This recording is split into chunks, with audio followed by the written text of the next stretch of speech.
karo ambyar siramu bocah pulung lembut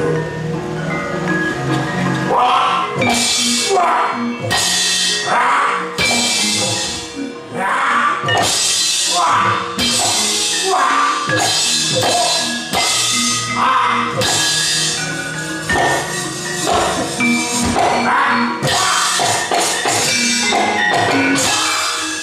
Duryudana ora bakal gelem mati. Yen ora bareng karo matine Patih Sengkuni. Golek ana batang Sengkuni lolohan cangkeme Duryudana.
Mergo siap dimubakake entuk negara sing rusak, kraton sing rembug yang perlu bakal ditinggali amarga Banda Ngastina wis entek nggo rangkat perang dening para Kurawa. Siati mung bakal krungu tangise Waranda panjeriting bocah loro. Lan wong cacat sing dadi korbane perang. Lah, banjur anggo kok jiwa raga sajroning Bratayuda iki entuk-entukan apa?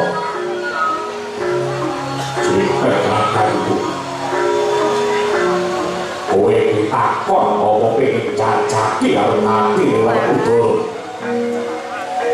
Eliko menungso lair yen ora ngomong apa. Ya mergo kemurane pangeran banjur menungso kinari kanthi rapi bener lan sewu kebunan. Sing tegese wong urip tanpa paitan weruh-weruh wong kariwit banjur dinuntut dening Purgane Gusti. Mula urip sing bener kuwi mung asrat sumarah tanpa rasa milik marang apa wae. Tanpa hidup alang sumpah satriya sing kudu sepi pamrih rame kali. Jroning Bratayuda iki aku dadi Prabu dadi pirantine bener supaya misas angkara murka. Tanpa aku ngarep-arep bebungah apa-apa kejaba mung asih pangeran. Yen pancen rampunge Bratayuda Pandhawa kudu ngroti wong cacat, openi wong loro, bakal tak tampa kanthi ikhlas. Mergo yen uripku bisa diguna tumrapake wong akeh, kuwi padha karo 1000 nugroho sing tak tampa tanpa tandinge cacat.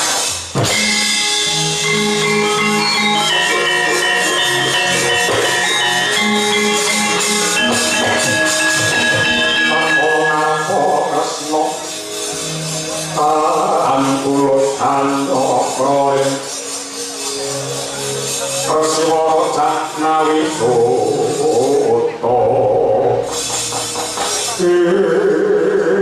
Adikku dia diwong satrima ucapmu nanging lentes lan pantes dirumahake Arya Sina. Kowe kuwi aran-aran Burman nanging lan kok gelem omong kok nentrake rasa. Nadyan kowe iki ada dua bledeni. Nanging bagimu isi mutiara ingkang tulus lan suci. Markuda, opo? Ndak jaluk si Adyaja lima ing Aparitna. Aja nganti sudhe kalas padan. Mergo isih ana siji benggole Kurawa dedeng mati wong Astina sing mager-mager ya kuwi Duryudana. Ing pungkasane Bratayuda iki sira Yayi Werkudara ndak kepitan kudu bisa ngadeg jejeg minangka pandang panggone kautaman lebur marang sukasaning bumi lho.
Kowe menang perang ning Bratayuda ora bakal entuk apa-apa.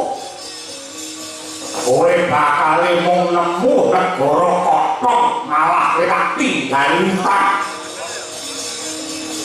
Nadyan wong sak donya kabeh kalembana karo Pandhawa jare Satya Utama.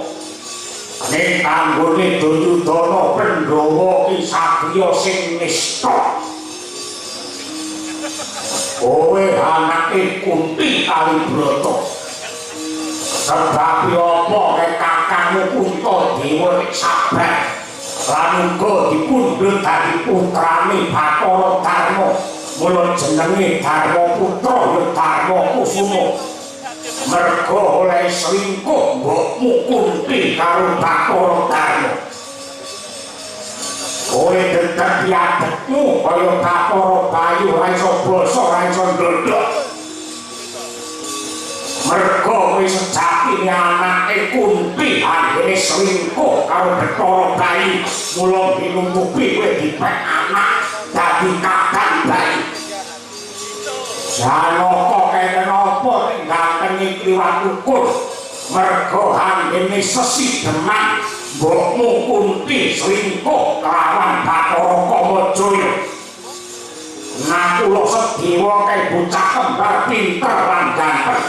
Merga Madrid anggene demenan karo Aswan karo Aswin. Anggone Duryudana Pandhawa dudu wong utama. Ning kowe anake wedokan pranyan.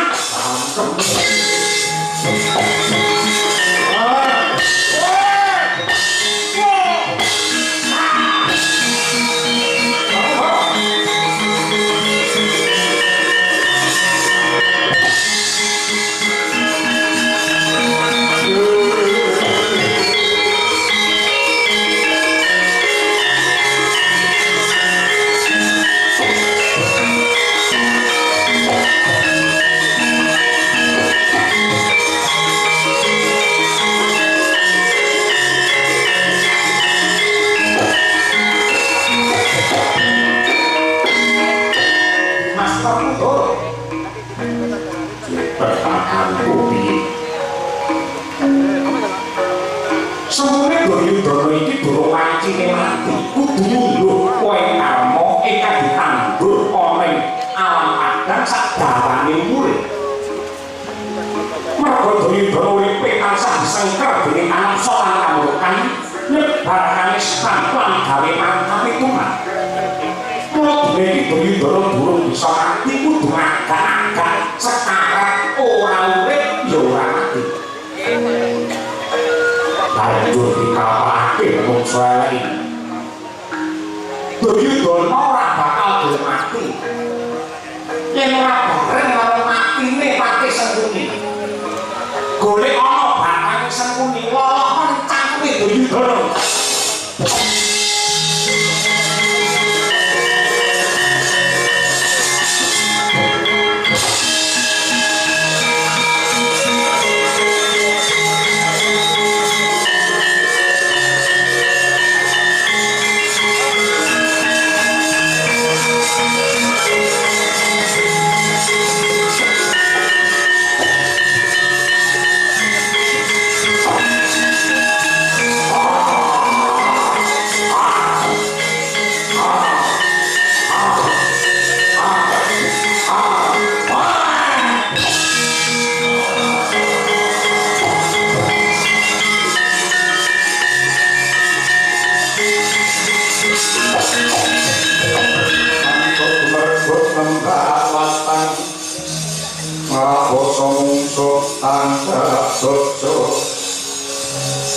Kantaran kalau saya